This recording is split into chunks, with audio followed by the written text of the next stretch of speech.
Dr. Habermas, I've heard some people say the centurions are not medical experts. How sure can we say that that Jesus was in fact deceased on the cross? Yeah, good question. I mean, I hear, some guys just saying, hey, where'd this guy get his medical degree? I mean, did he get an MD from Johns Hopkins or, our best universities in the world? Where did he get this thing? And I would redirect the conversation just a little bit, and I would say it this way. We're not giving the centurion an anatomy test. He does not have to know where the organs are. He does not have to know, what happens when this or that. But he's a soldier. Here's what a soldier's going to know. How to drop a guy in his steps. Where do you strike him that drops him faster than anything else? Because dropping a guy fast is life and death in a battle. And so here's a couple conclusions for you.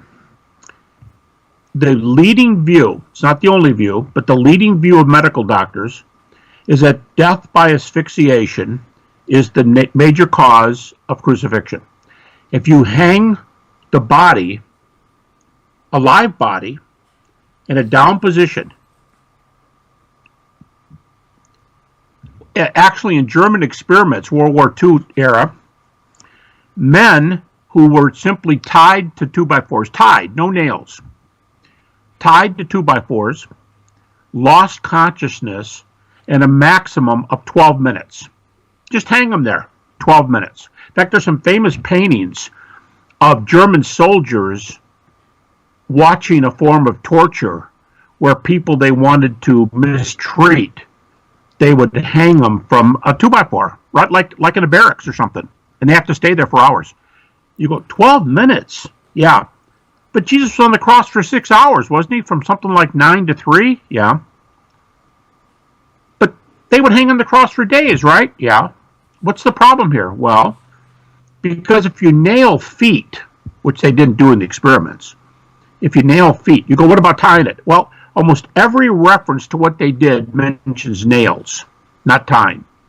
But if you nail feet, you can always go down, and that's gravity, but you begin asphyxiating. The way you stop asphyxiating is to push yourself up. And maybe think of it this way. That can go on for a long time. But if you have to do pull-ups to live, how long would you live? You go, well, no one's asking you to do 25 pull-ups. Do one and then go back down. Yes, right, I know. But that's how they stretch crucifixion out. Okay. By far, the leading medical opinion is when your body is extended and hanging in that condition, the muscles around your lungs, the intercostal, deltoid, pectoral muscles, the same muscles you work out in a gym, they pull on the lungs, and of course it happens both sides. And here's what happens. For the asthmatic, you can inhale, but you're decreasingly unable to exhale, which is not much better than not being able to do either one. And that's what happens. So death by crucifixion is death by asphyxiation. Now, if you figure this thing out, how come these guys are staying so long? Because they're pushing up. If they're cursing people from the cross, when do they curse? When they push back up. Why? Because you have to exhale. How do you exhale? Pushing up, free the lungs. So what about the centurion? Where did he get his medical degree? It doesn't make a difference. It's a moot point. If you are hanging in the low position on the cross and you're not pushing up, you're hanging there. For how long? Well, in the experiments, 12 minutes. So let's say 20. If you're hanging in the low position for 30 minutes, you got pretty good evidence the guy's a goner.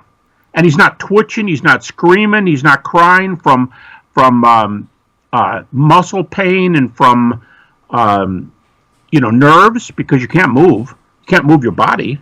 You can twist, but I mean you're tied or nailed. To make matters worse, they would often do things to the person. So if the guys, on a Friday night say, hey, I'm out of here, it's Friday night, let's just get this thing over with and go have a card game. They would do things to the people to hasten death.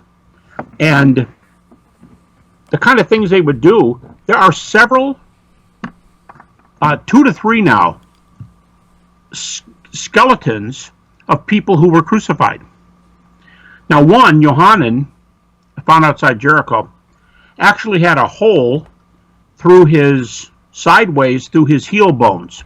That's how he was nailed to the cross. In another case or two, they were nails through the foot bone too. And you go, well, wow, it just made sense to me. Now I know why they break ankles. They break ankles because if you can't push back up, now you got to do straight pull-ups from your arms, and that doesn't last very long. So that hastens death. In some of the historical accounts, one guy, they got tired of waiting, so they crushed his skull with a club. Another guy was calling out curses and saying things, and they threatened him with a bow and arrow. Said, "You keep it up and you're a dead man." So a bow and arrow, a crushed skull, breaking the ankles, but in some other cases, they would pierce the body. Piercing the body is fairly well known, and if you in the Gospel of John, it says he was stabbed in the chest, and people go, "You're going to believe John?" Well, hey, look, on this point, John is backed up by archaeology. John is backed up with these cases of stabbing. Very well-known scholars like Raymond Brown and James D.G. Dunn both say that they think it's a trustworthy account because of the medical corroboration and the archaeological corroboration. So, plus the account reports it. So there's 3 arguments right there. And if they stab you in the chest, in John, he said blood and water came out. I wouldn't be surprised if the people watching thought it was some kind of miracle. John acts like it's maybe like blood and water, and he tries to make it shows that this man is special. But they didn't know the medical explanation, and usually what it says is blood comes from the right side of the heart. Why dead men don't bleed, glass jars don't bleed either. But if you put a hole in the glass jar, the blood's got to go somewhere. And the right side of the heart contains blood after death. So you pierce it, and blood's going to come up. And the water is thought to either come from the pericardium. It's a sac that surrounds the heart and holds a thin, watery fluid.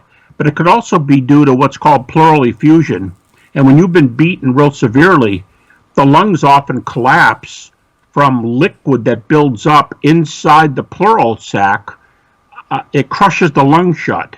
They have liquid build up in the cavities. So, a spear wound that went into the heart would take the lungs with it. So you got a lung on one side, you got a lung and a heart going. And notice the account says Jesus was already dead. You go, well, how do they know? He could have been faking. Yeah, no, we've already answered that. If he's hanging on the low point of the cross for 20 minutes of those 6 hours, and notice he didn't jump or cry out or say, "You got me," or curse him or whatever. He's a goner already. So there's a lot of medical reasons to believe that death by crucifixion is accurate, and not just backed up by, as I said, not just by Greco-Roman sources, but by modern techniques. There's modern crucifixions that are done in the Middle East and that were even experimented with the Nazi regime. So the report in John, experiments today in the Middle East and in Germany, and we've got archaeological data, historical data of the nails and of the piercing. And of course, the Centurion doesn't need an MD to know you stop a guy in his tracks by stabbing the middle of his chest. You go, well, John says the side. Right. Well, he's standing off on the side, but he's got to go in far enough that he knows you're not going to, not going to be on his watch. He's not letting you get off. So those are a number of textual, medical, archaeological, and ancient historical reasons, not to mention modern history of crucifixions that are done today. Thank you.